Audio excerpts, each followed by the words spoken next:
What's up everybody, Jakey's Guy here, and today we're going to be taking an in-depth look at the latest title in the third-person shooter, stealth and action series of Tom Clancy's Splinter Cell, Blacklist.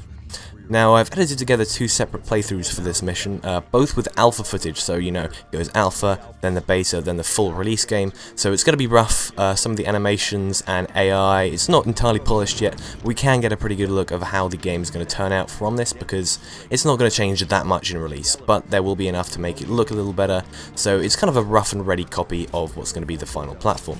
Now, one is an E3 and Gamescom release trailer, showcasing, you know, a guy running through. I've dubbed it the explosive playthrough, and one is a developer commentary which they themselves are called the ghost playthrough, and I've edited them together to show the highlights and most interesting parts of each video.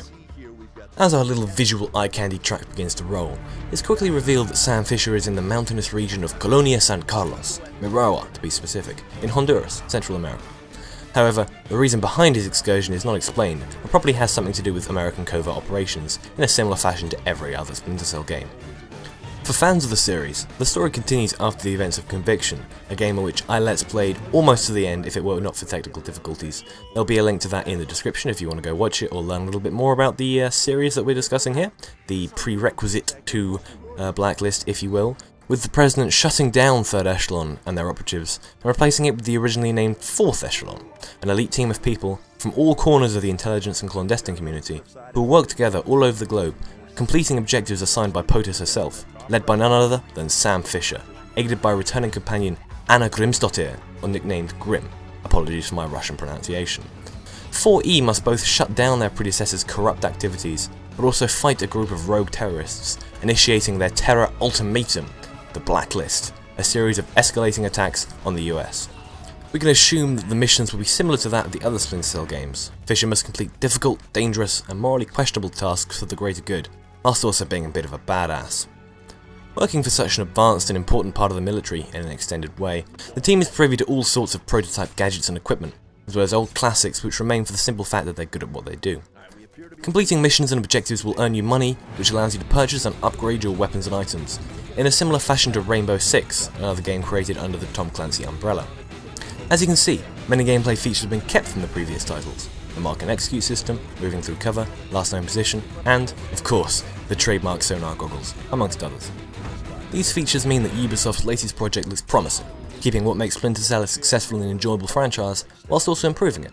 The climbing feels freer and less rigid, more akin to the movement displayed in the Assassin's Creed series, for example, or the fire support option revealed later in the level, promising lots of explosions and excitement. The most impressive of these new features, however, is the killing in motion, building upon the mark and execute system to allow players to perform complex and fluid kills whilst moving, increasing Sam's brutal applicable force and lethality. Blacklist will also have Kinect voice integration too on the Xbox 360, allowing the player to say things to distract enemies from afar. How this will work in-game and whether this ability is available to those without the additional peripheral is yet unknown. Unfortunately, personally this feels more like a token addition as opposed to one which serves any particular use, but to be fair, much can change later in the production cycle to make this more of a useful tool. Right, now we got all the heavy-hitting information and hard-quality stuff that took me quite a while to get in there, all out of the way and done. I'm going to talk about why Splinter Cell, the series and this game itself, is an amazing series for pretty much exactly 3 minutes actually. So, let's get it going. The reason that Splinter Cell, and actually got a lot of games do so well and feel so good, but Splinter Cell as a pretty good example of this, why they're such great fun to play is because they make you feel like a badass. That is the one defining thing that well, not the one defining thing, because this game is fantastic.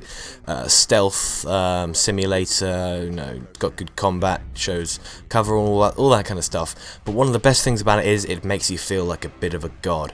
You know, it makes you feel like James Bond. It makes you feel like Jack Bauer. You know, it makes you feel like Sam Fisher when you're playing the game, when you're lining up those mark and executes, when you're, you know, pulling the trigger, doing all the killing in motion. It really makes you feel cool. It makes you feel like you're in the movies, in the game yourself, because you have that ability to do it yourself.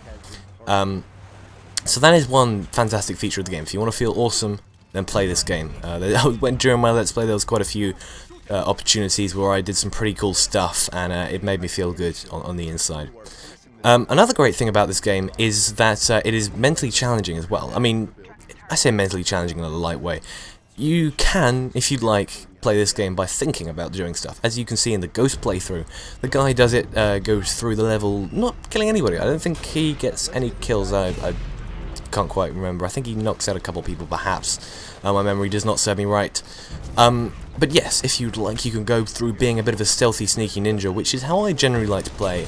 I'd rather sit there for a couple minutes, you know, seeing how the guards are going to go through, work out how to play the cards right, play the situation into my hands, or maybe even just sneak through without killing anyone. I kind of like to try and take the middle road, in which I kill everyone but just don't get detected. And that is why my weapon of choice is always the silenced pistol, as opposed to any of the gadgets or the heavier weapons like the light machine guns, or the assault rifles, or the submachine guns.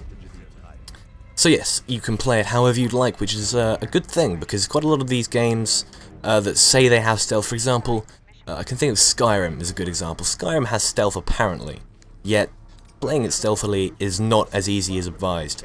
You can pretty much just run in there and be a bit of a Rambo mode it up. And that is it's easier to do that than any other strategy or any other play style. Whereas in Splinter Cell, you can be the badass hero, you can be the sneaky ninja. You can play this game however you want to play, utilizing as many or as little of the features as you want. But the most importantly, no matter what you do, no matter how you play, it's a lot of fun. And that's why I'll be getting this game next year. Splinter Cell Blacklist will be released in the spring of 2013 for Xbox 360, PlayStation 3, and the PC, with a likely 18 rated certification. If you like this video, then please leave a like rating. If you have any feedback or other games you'd like to see presented in this format, leave a comment below, and subscribe if you'd like to see comments similar to this. Thank you for watching, and enjoy your day.